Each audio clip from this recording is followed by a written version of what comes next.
Bienvenue à vous dans l'interview d'Africa 24. Olivier Kamitatou, ministre du Plan de la République démocratique du Congo, est notre invité. Soyez le bienvenu, monsieur le ministre. Merci beaucoup. Alors, nous allons parler de vos diverses activités, d'ailleurs, en tant que ministre, mais pas uniquement, à travers ces questions, ces phrases qui sont sur cette table. Pouvez-vous lire la première question, s'il vous plaît, à voix haute? Bien. Quels sont, à l'heure actuelle, vos plus grands chantiers? À l'heure actuelle, comme ministre du Plan de la République démocratique du Congo et Révolution de la modernité, le plus grand chantier est d'élaborer la vision d'avenir de la République démocratique du Congo. Une vision à long terme, avec une étude nationale prospective qui devra donner les scénarios de la République démocratique du Congo dans les 25 à 30 prochaines années, et à la fois une vision à moyen terme. Donc nous allons élaborer le plan national stratégique de développement 2017-2021. Qu'est-ce à dire? Nous devons d'abord évaluer où nous sommes, quel est l'état des lieux, quels sont les résultats de développement que nous avons obtenus les 10 dernières années. Et ça, vous ne l'avez pas encore fait? Nous l'avons fait. Nous venons de clôturer cette première partie qui est indispensable maintenant à définir la deuxième partie qui est de voir quels sont les gaps et éventuellement quelles sont les priorités autour desquelles nous devrons nous rassembler. Pas seulement le gouvernement, mais toute la nation. Quelles sont les priorités que nous allons fixer pour les prochaines années? Alors, déjà votre état des lieux, justement. Qu'est-ce qui fait ressortir? Nous venons de vivre la plus longue période de stabilité macroéconomique du Congo depuis son indépendance. Donc entre 2001 et 2015, le cadre macroéconomique s'est stabilisé. Nous avons élaboré des stratégies de réduction de pauvreté qui n'étaient pas assez ambitieuses. Réduire la pauvreté ne suffit pas pour un pays comme le Congo. Nous devons maintenant aller vers la création de richesses. Nous avons obtenu des résultats intéressants en ce qui concerne notamment certains services sociaux de base. Nous n'avons certes pas atteint les objectifs du millénaire pour le développement, mais nous nous sommes rapprochés de certains d'entre eux. Par exemple, l'éducation, où nous avons eu des scores assez intéressants et nous devons maintenant poursuivre ces efforts en ce qui concerne la valorisation du capital humain congolais. Vous le savez, un de nos grands défis, c'est la croissance démographique. C'est un pays qui double de population tous les 25 ans. Nous avons 3 millions de naissances par an. Nous serons 177 millions en 2050 et si nous poursuivons sur cette trajectoire, eh bien, les efforts de développement seront mangés, les efforts de croissance, par l'expansion démographique. Nous devons maintenant avoir des résultats de développement pour chaque citoyenne, chaque citoyen congolais. C'est ça le plus grand défi du ministre du Plan aujourd'hui. Il y a 10 ans, nous produisions 30 000 tonnes de cuivre, aujourd'hui 1 million de tonnes de cuivre. Demain, nous serons capables d'être une puissance énergétique parce que nous allons maintenant commencer la réhabilitation des barrages hydroélectriques. Nous allons, à l'horizon de 2020, devenir un pays à revenu intermédiaire. Ça veut dire que nous étions partis, il y a 5 ans, de 200 $ par habitant. Nous sommes à 430 $ par habitant. L'objectif est très ambitieux.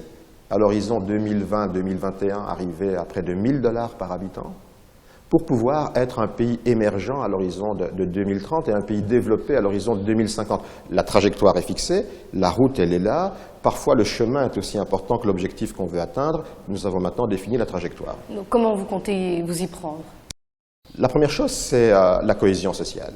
On ne peut réussir un programme de développement que dans l'unité et en fédérant le maximum d'énergie. Et donc, nous sommes très soucieux que cette cohésion sociale, eh bien, elle soit le fruit de politiques défendues tous ensemble et que nous puissions avoir également ensemble les fruits de cette croissance et de l'effort. Il faut que plus de Congolais participent à l'effort de croissance. Aujourd'hui, une grande majorité des Congolais sont des spectateurs, et surtout les jeunes. Parce que la croissance, c'est une province, c'est un secteur, c'est un produit. C'est le Katanga, c'est les mines, c'est le cuivre. Nous devons maintenant diversifier l'économie et permettre à une jeunesse eh bien, de participer activement comme force de travail. Et fournir des emplois, effectivement. Fournir des emplois. Et vous avez bien défini l'enjeu.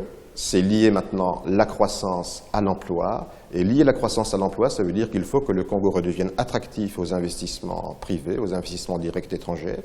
Nous avons fait des efforts en termes de climat des affaires et des investissements, mais ce n'est pas suffisant. Nous devons lier ces efforts avec ceux de réhabilitation d'une administration moderne. Il y a encore beaucoup d'anachronismes au Congo. Il faut que cette administration soit capable de soutenir une économie compétitive.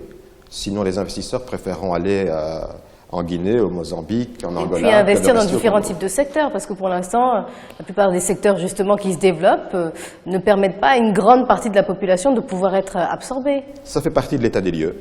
Trop dans le secteur des mines. Maintenant, nous allons diversifier l'économie, et la diversifier appelle que nous ayons une vision bien comprise du secteur dans lequel nous allons investir, c'est l'agriculture et l'agro-industrie.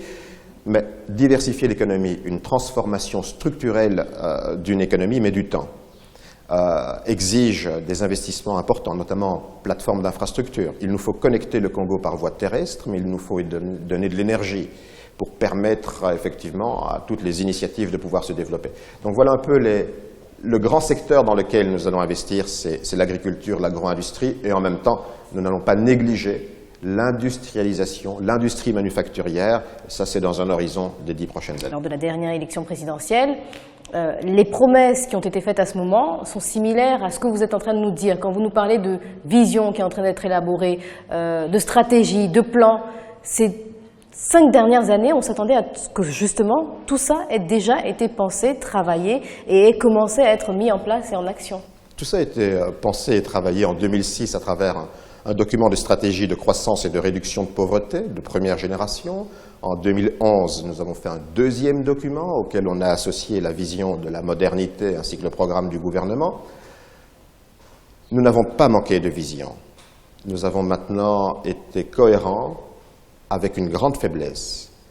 La République démocratique du Congo ne mobilise pas assez de ressources propres pour ses ambitions. Ça veut dire qu'il nous faut maintenant nous mobiliser, il faut que les services qui peuvent mobiliser les ressources internes soient beaucoup plus efficaces et que nous ayons les moyens de nos ambitions, y compris à aller chercher la ressource sur le marché si nous sommes crédibles et si le Congo peut inspirer la confiance. Mais justement, les investisseurs étrangers, pour l'instant, sont réticents pour certains à venir au Congo encore.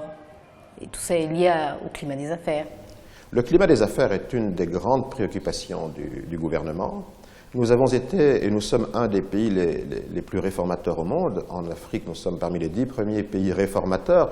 Le vrai problème des réformes, elles ne peuvent s'arrêter simplement à un texte de loi signé, à un document qui reste dans l'administration. Il faut que l'administration ait la capacité de mettre en œuvre ces réformes. Nous sommes en train de travailler maintenant au renforcement des capacités à travers tous les pays.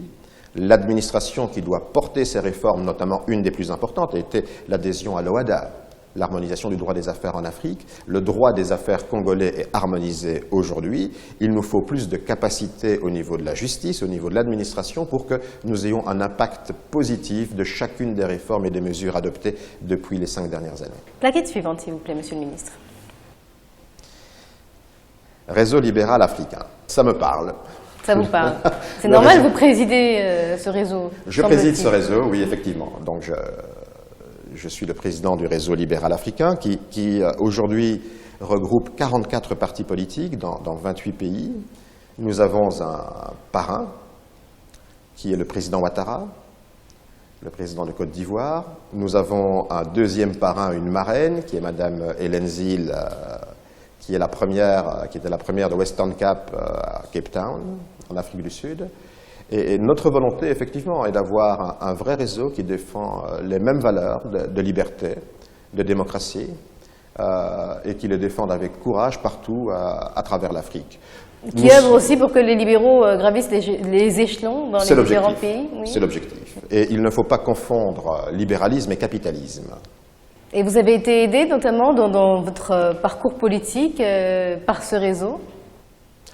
Dès qu'il y a un réseau, il y a un échange d'informations, il y a un échange d'expériences. Bien entendu, je suis aidé par ce réseau, tout comme je peux apporter ma contribution. La manière de fédérer l'Afrique, parce que nous sommes un continent émergent, pas un pays émergent, nous sommes un continent émergent, avec le taux de croissance le plus fort au monde, avec la population qui deviendra la plus dynamique du monde, avec la plus grande jeunesse de la planète, eh bien, ces valeurs de libéralisme, de liberté, d'initiative, eh bien, nous devons les répandre à travers tout le continent. Vous êtes aidé pour atteindre quel objectif? À travers le continent, nous devons accéder aux instruments du pouvoir. C'est pour ça qu'on se lance en politique. Donc vous voulez accéder aux instruments du pouvoir en République démocratique du Congo? Bien entendu, parce que ce sont des valeurs que nous devons absolument partager et faire partager à tous les Congolais. Quels instruments en particulier? Vous êtes déjà ministre du Plan. Ministre du Plan, c'est très bien, mais je pense qu'il faut avoir plus d'ambition, pas personnelle, mais pour les valeurs libérales. En l'occurrence, là, c'est personnel. Non. Non, vous n'avez pas plus d'ambition? Bien entendu, on doit avoir des ambitions personnelles, mais elles doivent s'inscrire dans un mouvement très large. Il faut savoir fédérer, rassembler, et c'est cette capacité qui nous permettra de faire bouger les lignes en République démocratique du Congo. Maintenant, où faut-il se positionner dans le pouvoir? L'avenir le dira. Mais un parti politique a été créé pour accéder au pouvoir, et le pouvoir en République démocratique du Congo, il se situe à la présidence de la République ou, comme vous l'avez évoqué, à la primature. Alors, justement, on va terminer avec la question Joker, qui va conclure cette émission. Votre parti, l'Alliance pour le renouveau du Congo, c'est bien cela? C'est un parti de la majorité présidentielle? Tout à fait. C'est un parti de la majorité présidentielle, et pourtant, il semble que de plus en plus, on vous catégorise dans l'opposition, alors même que vous faites partie de la majorité présidentielle. Non, la majorité présidentielle, il n'y règne pas la pensée unique. Il y a un débat. Nous pouvons régulièrement nous rencontrer, faire l'état des lieux et donner des perspectives à la majorité. C'est ce que nous faisons. Si ces perspectives sont courageuses, si elles nous permettent d'emprunter des chemins qui nous rapprochent et qui nous laissent en complicité avec la majorité sociologique, eh bien, majorité politique à laquelle j'appartiens et majorité sociologique des Congolais, pour moi, la plus grande préoccupation, c'est qu'il y ait une passerelle. Mais est-ce que les deux sont en accord et en adéquation? Eh bien, c'est notre souci permanent. Donc ça veut dire que la majorité présidentielle ne va pas dans le sens du peuple, la plupart du temps? Nous la faisons aller dans le sens du peuple. Cela vous pousse peut-être à vous radicaliser un peu plus, non? C'est parce que nous sommes en complicité étroite avec le peuple que nous pouvons, à l'intérieur de la majorité, faire parvenir un écho qui est celui de la majorité sociologique. Olivier Kaminatou, on rappelle que vous êtes ministre du Plan en République démocratique du Congo et révolution de la modernité aussi, c'est très important de le préciser. C'est important, c'est rendre chaque secteur de la vie de la nation, lui donner une image positive, moderne et dynamique. Et merci à vous, chers téléspectateurs, c'était l'interview d'Africa 24, à bientôt.